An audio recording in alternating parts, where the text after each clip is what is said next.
This is Tuesday, the 8th of December 2020. And this display by the overly Brexiteering, corrupt Daily Mail is another lying display. It's a lie on all levels. It is presenting Boris Johnson as being the one who is reasonable and trying to avoid no deal, which is completely opposite to what he has been saying for years, and especially the Daily Mail. So they are now kind of preparing the gullibles, who coincidentally are also the Brexiteers,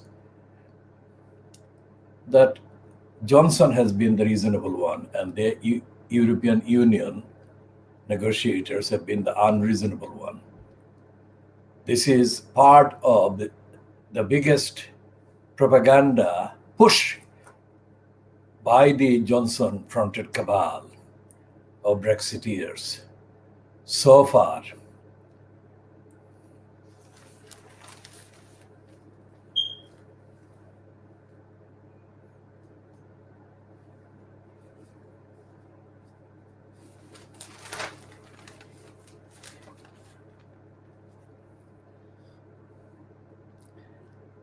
And the Daily Mail is raising to the level of deity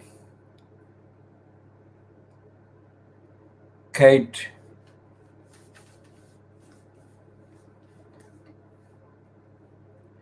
and Wills in a two-page spread attacking Sturgeon, and on the next two-page spread attacking Brussels and promoting Johnson. And the next two pages are about Boris Johnson putting forward the olive branch in bid to break deadlock, which is what we said before we read this particular headline.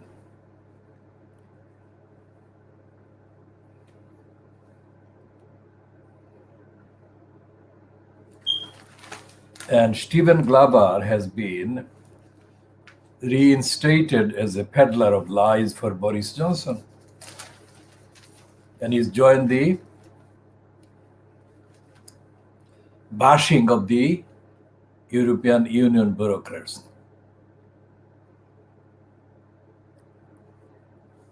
And then there is a victory by the daily imperialist, racist, anti-Muslim Daily Mail, as 3 Afghan translators come to the UK. It is the new victory.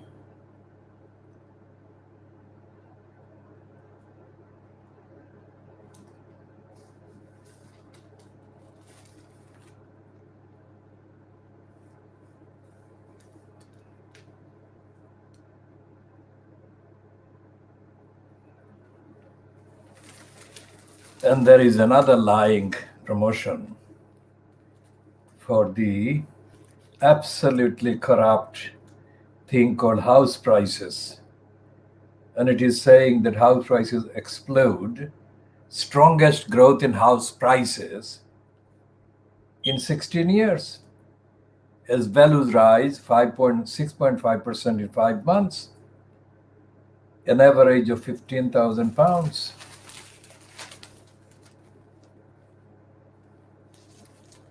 And there is a two-page spread about the couple, the Hindu couple, Hari Shukla and wife Ranjan, who are featured as the centerpiece in the promotion for the vaccine, pages 10 and 11.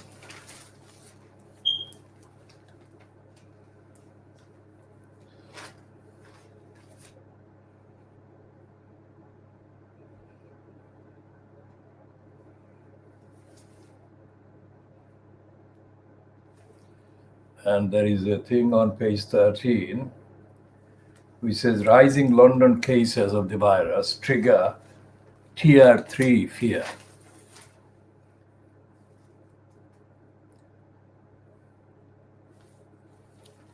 And there is the continuing Daily Mail kind of reporting. It says exclusive by Emin Sinmas. Martin Bashir used forgery in bid to trick Me Too.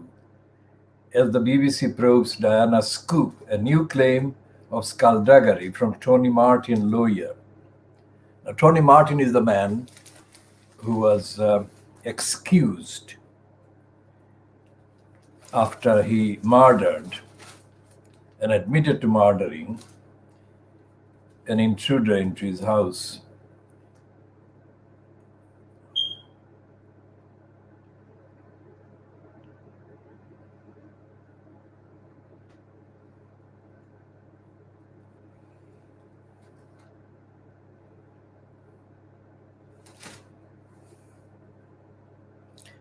And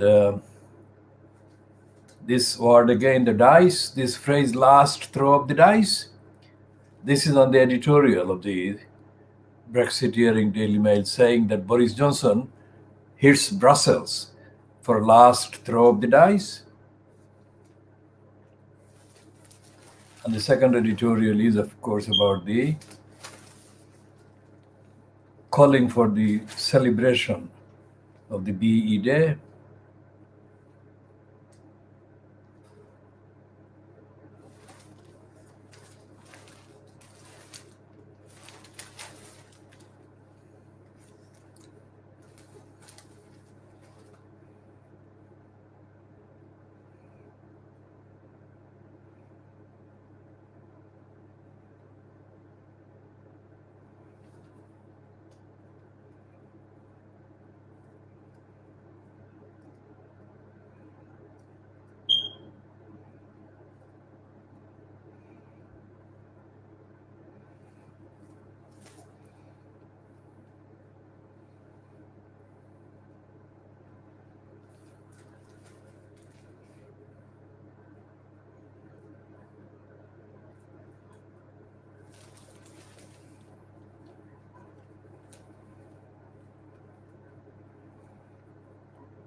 So there is a piece about Paula Venals, who is described as a former post office boss blamed for pursuing a £90 million court case against her own staff, has now been forced to quit her £55,000 a job as chairman of the NHS Trust.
And there is a piece on Bob Dylan, 79, who nets £225 million as he sells the rights to his entire songbook.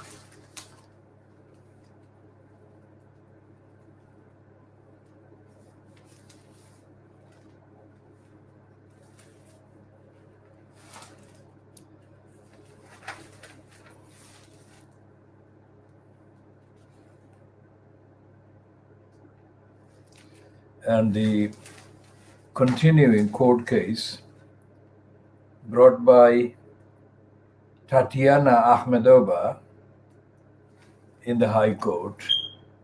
This is reporting from yesterday's events.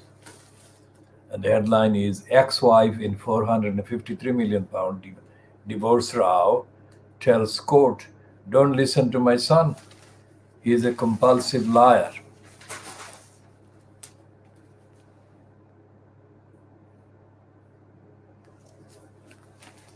The court case that cannot be kind of treated as normal, contrary to the hype. And their Daily Mail on page 30, they are using now in the wrong tense, because the contents of that piece, now Derek Hatton has been arrested in council corruption probe. That's not now, that was last week.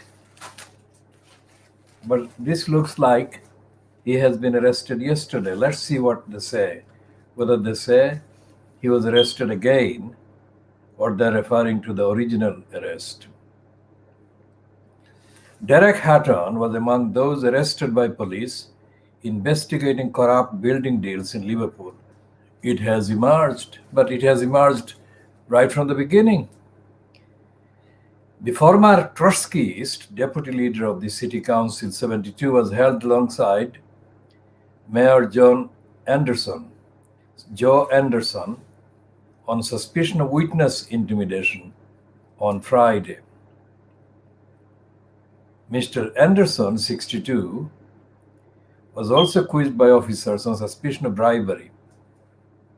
The pair, that is Anderson and Hatton, were arrested with 3 others as part of a 15-month-long investigation by Merseyside police known as Operation Aloft.